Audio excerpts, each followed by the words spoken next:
What should you do in a market crash?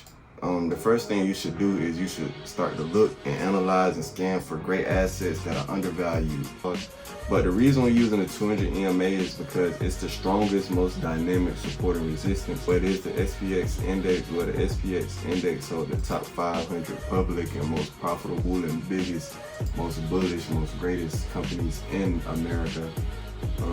What are some of those companies? Nvidia, Apple, Microsoft, Google, Meta, Tesla. The companies are companies y'all use every day right here. And what this is going to allow you to do is it's going to allow you to see how great a company is in 1 second. As soon as you look at it, you get to see their net margin, debt to equity. You get to see how profitable they are. You get to see if they got too much debt. You get to see if they paying their shareholders back with dividends. You get to see have no physical labor needed, to have no cap on your salary, to erase the wealth gap. What's good, YouTube? Disciplined Diamond Hands back with another video. I'm not a financial advisor, but I do have disciplined diamond hands. Today I'm glad to be back. Why?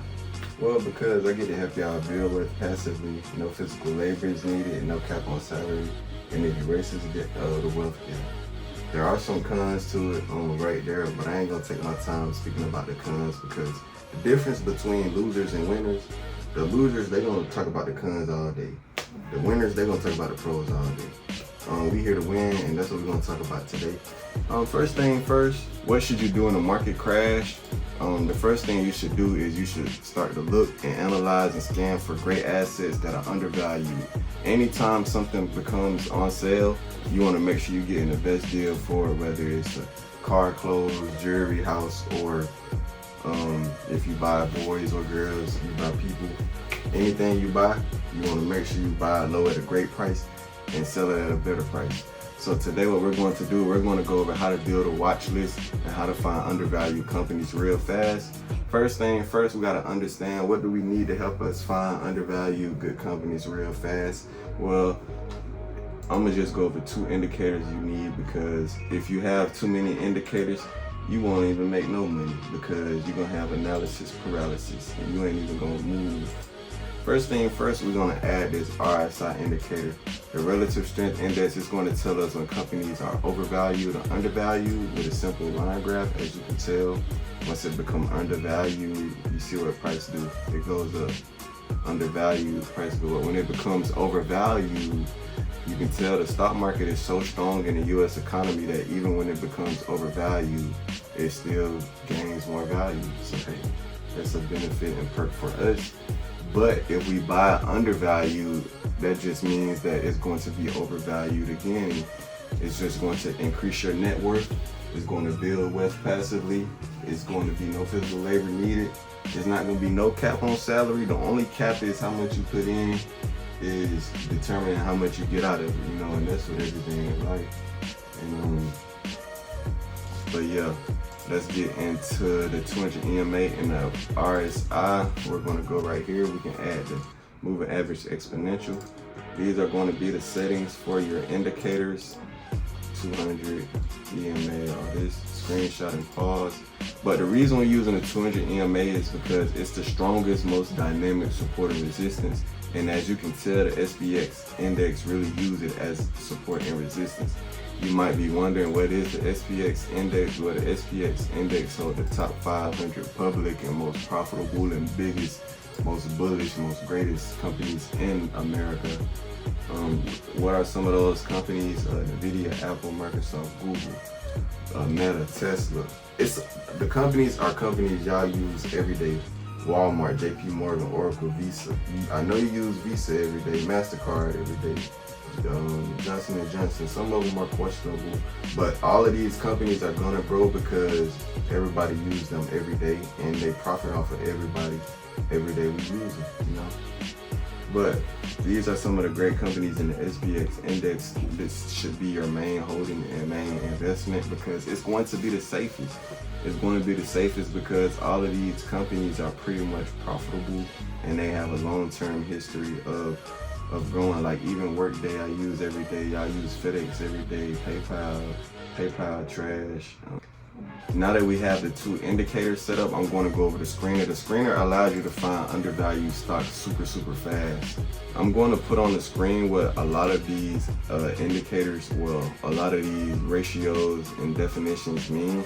Like, you know, these right here, net margin, debt to equity, dividend yield, all of that. But first thing first, you want to set up your screener to where you will have all of these at the top. So you want to click the add button. You want to type in price. You want to add the price.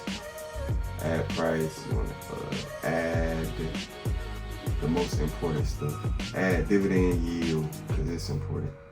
The dividend yield is important for dividend investors and long-term investors, and just for passive income. It's dividend stocks paying out 7% plus per year, you know what I'm saying, plus stock appreciation. So that could be well over 20%, 30% in a year.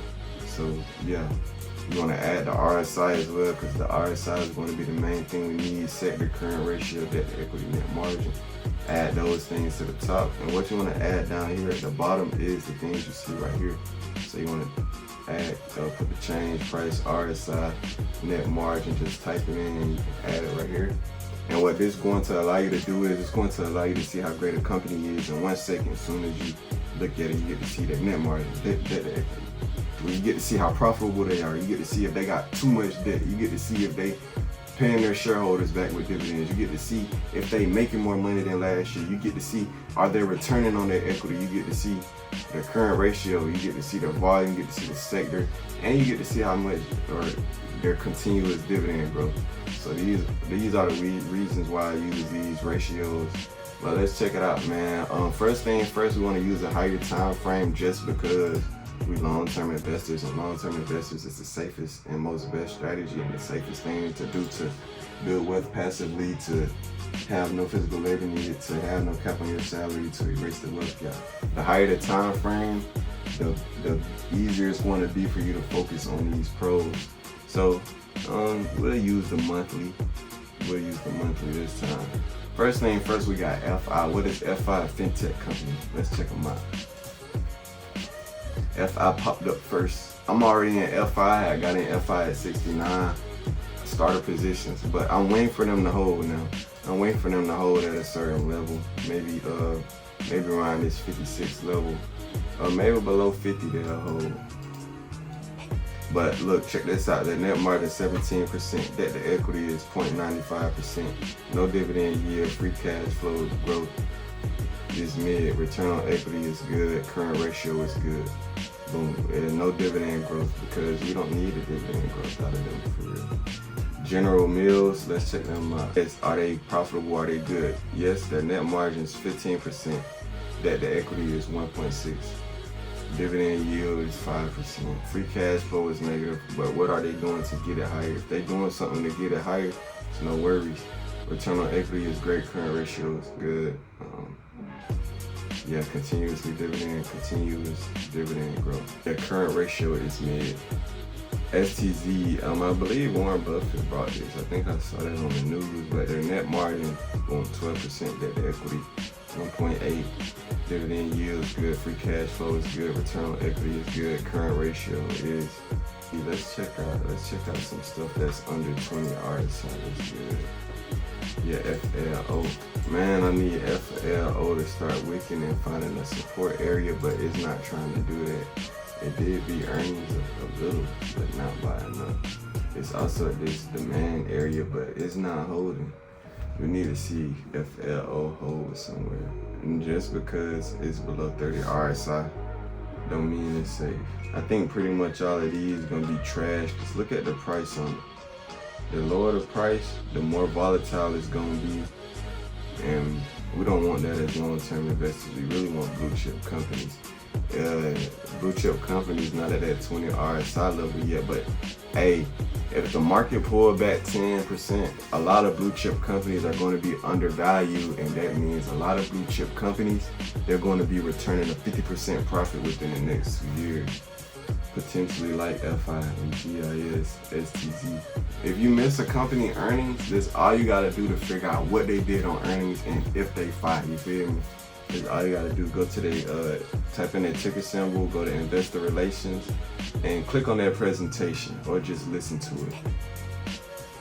But yeah, I appreciate y'all for checking out this video. Throughout this video, you'll be able to understand and learn how to set up the 200 EMA, how to set up the RSI, and how to scan for undervalued stocks super fast. All you gotta do is use TradingView Screener, go to RSI on the weekly or monthly time frame, and go below 30 RSI. The higher the time frame, the more you're going to be benefiting from the pros. The lower the time frame, the more you're going to be being risky. But hey, with more risk comes more return if you do it right.